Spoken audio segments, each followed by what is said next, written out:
Hello friends, welcome back to my YouTube channel the speaking stars. मैं हूं आपकी astro friend Shivani. आशा करती हूं आप जहां भी हैं मस्त हैं, स्वस्थ हैं। इसी आशा के साथ आज का विषय जिसमें हम बात करने वाले हैं वो है Saturn in the 8th house, जिसमें हम जानेंगे कि जब शनि 8वें भाव में होता है तो उसका क्या प्रभाव पड़ता है और उसके जो एस्पेक्ट्स होते हैं, उसका जो दृष्टि होती है 8वें भाव से जहां जहां पड़ती है उधर क्या प्रभाव पड़ता है। उससे पहले जल्दी से मेरे चैनल को सब्सक्राइब कर दीजिए। आप लाइक, शेयर और कमेंट भी कर सकते हैं और पर्सनली अगर आपको कुंडली रीड करवानी है तो दिए गए नंबर पर आप संपर्क कर सकते हैं। तो चलिए फ्रेंड्स, शुरू करते हैं आज के वीडियो के साथ। Saturn in the 8th house, 8वां भाव रिप्रेजेंट करता है हमारे हिडन थिंग्स को, अनफोर्सीन सर्कमस्टांसेस को जो एकदम आपकी लाइफ में अराइज हो जाते हैं, उसको डिनोट करता है। आपकी लॉन्जेविटी को डिनोट करता है और आपके जो इन लॉज से रिलेशन होते हैं उसको डिनोट करता है। आपकी जॉइंट असट आपके पार्टनर के साथ होते हैं उसको भी डिनोट करता है। तो बेसिकली ये हिडन थिंग्स का जो अकल्ट, एस्ट्रोलॉजी एंड जो हिडन थिंग्स होती हैं लाइफ की, वो सब हम 8th हाउस से देखते हैं।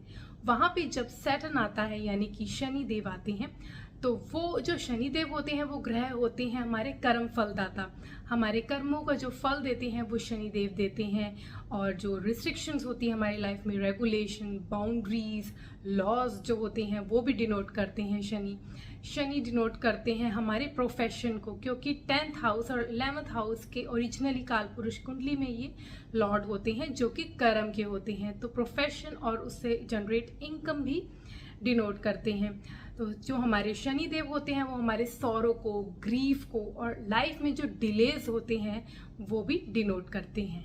सैटर्न जब 8th हाउस में होते हैं तो क्योंकि सैटर्न जो होता है एक प्लैनेट होता है जो फॉलो करता है एक स्केड्यूल, एक रूटीन फॉलो करने वाला प्लैनेट होता है, उसको वही पसंद होता है। और जो 8th हाउस होता है वो सडन इवेंट्स वाला होता है, एकदम से चीजें हो जाना जो कि रूटीन से अलग हो।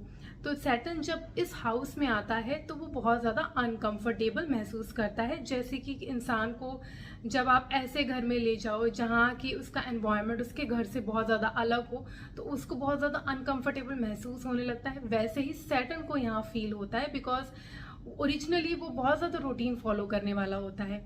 तो यहाँ पे सैटर्न, क्योंकि इन लॉज का हाउस है, तो आपके इन लॉज के साथ जो आपके रिलेशन होते हैं वो बहुत ज़्यादा लिमिटेड होते हैं, specially during the initial phase of your marriage. Later on आपके थोड़े सुधार आता है, बट इनिशियली आपके जो रिलेशन होते हैं with your in laws are very limited, very restricted and उनके साथ बहुत ज़्यादा बातचीत या बहुत ज़्यादा आप लोगों की नहीं बनती अगर यहाँ पे सैटर्न होते हैं। तो सैटर्न के यहाँ होने की वजह से अगर आप अपने पार्टनर के साथ एसेट्स क्रिएट करने का सोच रही हैं तो एकदम से आपके एसेट क्रिएट नहीं होते, आप स्लोली मूव फॉरवर्ड करते हैं। धीरे धीरे आपका जो है एसेट क्रिएट होता है और धीरे धीरे अगर आप चाहें कि एकदम से खत्म हो जाएगा, लॉस हो जाएगा, ऐसा नहीं होता। तो धीरे धीरे ही यहाँ पे जाते भी हैं आपके जो ज्वाइंट एसेट होते हैं विद योर पार्टनर। यहाँ पे होने की वजह से इंसान के जो इंटरेस्ट होता है वो मिस्टिकल थिंग्स में होता है, अनफोर्सीन चीज़ों में होता है, हिडन थिंग्स में होता है। तो यहाँ पे इंसान का अकल्ट में, एस्ट्रोलॉजी में, इन सब में बहुत ज़्यादा इंटरेस्ट जनरेट होने लगता है। अगर यहाँ पे सैटर्न जो है वो गुड डिग्निटी में नहीं है तो इंसान जो है कभी कभी गलत चीज़ों में इन्वॉल्व हो सकता है, जैसे कि इलीगल एक्टिविटी रिलेटेड टू कोई हिडन थिंग्स, कोई हिडन एक्टिविटीज जो दुनिया की नज़रों से छिपी हुई होती है, जो इलीगल होती है, ऐसी एक्टिविटीज में फंस सकता है अगर यहाँ पे सैटर्न जो है वो अपने एनिमी साइन में है या उसकी डिग्निटी सही नहीं है। तो ऐसा देखा गया है। सैटर्न यहाँ होने की वजह से आपको जो है इंटरेस्ट अकल्ट में, और आपको बहुत अच्छा, अगर आप यहाँ गुड डिग्निटी में हैं तो ये आपके लिए हेल्पफुल होता है कि आप इंटरेस्ट कर सकते हैं, स्पिरिचुअलिटी की तरफ जा सकते हैं। इन चीज़ों में अगर आप कोई पावर गेन करना चाहें या मैजिकल पावर, कोई तंत्र मंत्र साधना अगर आप सीखना चाहें तो वो आप यहाँ पे सीख सकते हैं। और यहाँ पे सैटर्न होने की वजह से आपकी जो लाइफ है उसमें बहुत सारे आपको सर्कमस्टांसेस देखने को मिलते हैं, एक्सीडेंट होने के चांसेस होते हैं। बट सैटर्न यहाँ पे होने की वजह से एक बहुत अच्छी चीज करता है कि आपकी लाइफ को प्रोलॉन्ग कर देता है। तो आपका कुछ हो सकता है, कोई एक्सीडेंट तो हो जाए, बट उससे आपको बचा के आपकी लाइफ को जरूर सेव करता है यहाँ पे सैटर्न। सैटर्न यहाँ होने की वजह से आपके जो डिजीजेस हैं, वो जो लॉन्ग टर्म डिजीज हैं, उनको लंबा और लंबा खींच देता है, क्योंकि सैटर्न हर चीज़ को डिले कर देता है। यहाँ पे जो है आपकी मैरिड लाइफ को वो प्रोलॉन्ग भी करता है, क्योंकि 7th हाउस से हम मैरिड लाइफ देखते हैं और 8th हाउस से हम मैरिज की जो रियल सिचुएशन होती है वो देखते हैं। इसीलिए यहाँ पे आपकी जो मैरिड लाइफ है उसको लंबा कर देता है। यहाँ पे अगर सैटर्न अच्छी डिग्निटी में है तो आपको एक बहुत अच्छा हीलर बना देता है, क्योंकि आपके पास क्योंकि यहाँ पे आपको सफरिंग्स फील होती हैं, जो भी लाइफ में आपने सफ़र किया होता है उससे आपको जो पेन होती है उससे आप लोगों के प्रति बहुत सिंपैथेटिक हो जाते हैं, तो you are a true healer. यहाँ पे लोग बहुत अच्छे पॉलिटिशियन बनते हैं, मेडिकल प्रोफेशन में जा सकते हैं, फार्मास्यूटिकल्स में जा सकते हैं। यहाँ से इंसान बहुत ही अच्छा एजेंट भी बन सकता है। बट यहाँ पे एक चीज़ होती है कि यहाँ पे इंसान के अंदर कुछ ही चीज़ का फियर हो जाता है, बहुत ज़्यादा वो किसी चीज़ के बारे में सोचने लगता है, डर उसके अंदर बैठ जाता है। यहाँ पे ऐसा भी देखा गया है। बट अगर ये गुड डिग्निटी में हो तो आपको स्पिरिचुअली गॉड से कनेक्ट करने में बहुत हेल्प करता है, आपके पास पावर आ जाती है, इंट्यूशन पावर भी किसी हद तक ये आपके अंदर लाने में मदद करता है।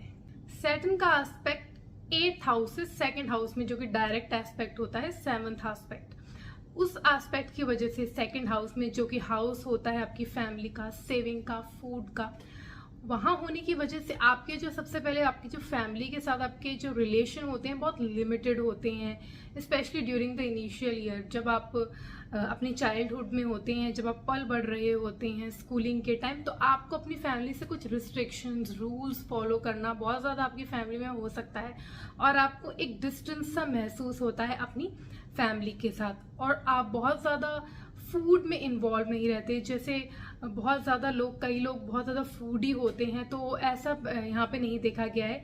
ये लोग जो होते हैं उनको बहुत ज़्यादा किसी ऐसा प्रेफरेंस नहीं होती कि ऐसा फूड चाहिए, या बहुत ज़्यादा फूड में इन्वॉल्व नहीं रहते अनटिल एंड अनलेस अगर 2nd हाउस में कोई वीनस या मून जैसा कोई बैठा है प्लैनेट, तब ये जो वेरिएशंस आते हैं इसमें फैमिली में भी और टेस्ट में भी। बट अगर सैटर्न उसको एस्पेक्ट कर रहा है और ऐसे कोई अच्छा प्लैनेट वहाँ नहीं बैठा है जिसको हम बेनिफिक प्लैनेट्स कहते हैं, तो ये देखा गया है कि उनके फैमिली के साथ रिलेशन और फूड में भी थोड़ा सा आपको ज़्यादा ध्यान नहीं देते आप, और आपकी जो सेविंग्स हैं वो भी बहुत ज़्यादा एकदम से नहीं इंक्रीज हो जाती, आप धीरे धीरे उसको बढ़ाते हैं। आपकी जो सेविंग्स है धीरे धीरे बढ़ती है, specially during the initial years आप थोड़ा स्ट्रगल करते हैं अपनी सेविंग्स के लिए, but after that when you follow the Karma, जो कर्म फलदाता शनि है, फिर वो आपको धीरे धीरे आपकी सेविंग्स भी क्रिएट करने लग जाते हैं। सैटर्न का जो 3rd एस्पेक्ट है वो 10th हाउस में होता है 8th हाउस से, जिसकी वजह से जो आपका सबसे पहले तो आप बहुत ज़्यादा वर्कोहॉलिक होते हो, आप हार्ड वर्किंग इंसान होते हो, बहुत ज़्यादा रिस्पॉन्सिबल होते हो टुवर्ड्स योर वर्क, रिस्पॉन्सिबिलिटी के साथ आगे बढ़ते हो। बट ये होता है कि आप लो लेवल से धीरे धीरे एक लैडर की तरह हायर लेवल पे जाते हो, एकदम से आप बहुत ज़्यादा हायर लेवल पे आपको प्रोफेशन में जॉब नहीं मिलती है, आप धीरे धीरे मेहनत करके अपनी मेहनत से आगे बढ़ते हो, कर्म के अनुसार आप आगे बढ़ते हो। अगर यहाँ पे कोई प्लैनेट है जैसे कि जुपिटर या फिर एस्पेक्ट हो रहा है किसी अच्छे प्लैनेट का, तो थोड़े से वेरिएशन ज़रूर देखे गए हैं। अदरवाइज इसकी वजह से आपकी जो प्रमोशन है वो भी धीरे धीरे, मतलब आप धीरे धीरे अपने जो हायर लेवल ऑफ जॉब है उसमें पहुंचते हो। तो आपको यहाँ पे काफ़ी शुरू में स्ट्रगल देखने को मिलती है, बट उसका रिजल्ट भी आपको अच्छा मिलता है। लेटर ईयर में आपको जो नेम फेम चाहिए होता है लाइफ में, जिस चीज़ को आप चाह रहे होते हैं, अगर आप उसको हार्ड वर्क के साथ फॉलो करते रहते हैं तो वो आपको ज़रूर अचीव होता है। सैटर्न का जो 10th एस्पेक्ट होता है वो आपके 5th हाउस में होता है, जो कि हाउस होता है आपके चाइल्ड का, आपके लव अफेयर्स का या आपकी स्टडीज़ का। तो इनिशियल ईयर्स में जब आप बड़े हो रहे होते हो तो आपकी जो स्टडीज़ है उसमें हर्डल क्रिएट हो सकते हैं, हो सकता है जितना आप चाहो उससे ज़्यादा एक्सटेंडेड टाइम में आपको, मान लीजिए अगर आप 20 ईयर्स के हो, आप चाहते हो कि आपकी 21 तक पूरी सारी जो एजुकेशन आप चाहते हो जाए, पर हो सकता है 22-23 तक एक्सटेंड हो जाए, थोड़े से हर्डल क्रिएट करता है। और अगर आपका चाइल्ड है तो चाइल्ड रिलेटेड भी इशू क्रिएट करता है, उसके होने में भी थोड़ा सा डिले प्रोवाइड करता है। एंड चाइल्ड होता है अगर बैड डिग्निटी में यहाँ पे है, अगर उसका जो हाउस है, जो यहाँ पे एनिमी हाउस है, तो यहाँ पे आपका जो चाइल्ड है वो गलत संगत में भी जा सकता है। तो उस तरफ ध्यान देना बहुत ज़रूरी होता है, क्योंकि अगर आप ध्यान नहीं देंगे तो हो सकता है वो गलत चीज़ों पे पड़ जाए। तो यहाँ पे थोड़ा सा ध्यान देना पड़ता है related to child also. And आपके स्टडीज़ जो है उसमें भी थोड़ा सा आपको शुरू में आपको फेस होता है कि आप हर्डल फेस करते हैं, बट लेटर ऑन थोड़ा ईज में पहुंच जाता है। आपका लव अफेयर का भी हाउस होता है, तो लव अफेयर्स में आप बहुत ज़्यादा इंटरेस्टेड नहीं होते, आपको बहुत ज़्यादा एलिमेंट्स क्रिएट करना, इनिशिएटिव लेना, फन एलिमेंट्स डालना, ये सब चीज़ें आपको नहीं आती, और आपकी जो लाइफ है उसमें ये सब चीज़ें थोड़ी सी मिसिंग भी रहती हैं। आज के लिए इतना ही। मेरी नेक्स्ट वीडियो में मैं सैटर्न इन 9th हाउस पर बात करूंगी। For that stay tuned, stay connected, do subscribe my channel and नीचे दिए गए बेल आइकन को जरूर प्रेस कर दीजिए ताकि आपको मेरी लेटेस्ट अपडेट मिलती रहे। तब तक के लिए Om Shanti, thank you and take care.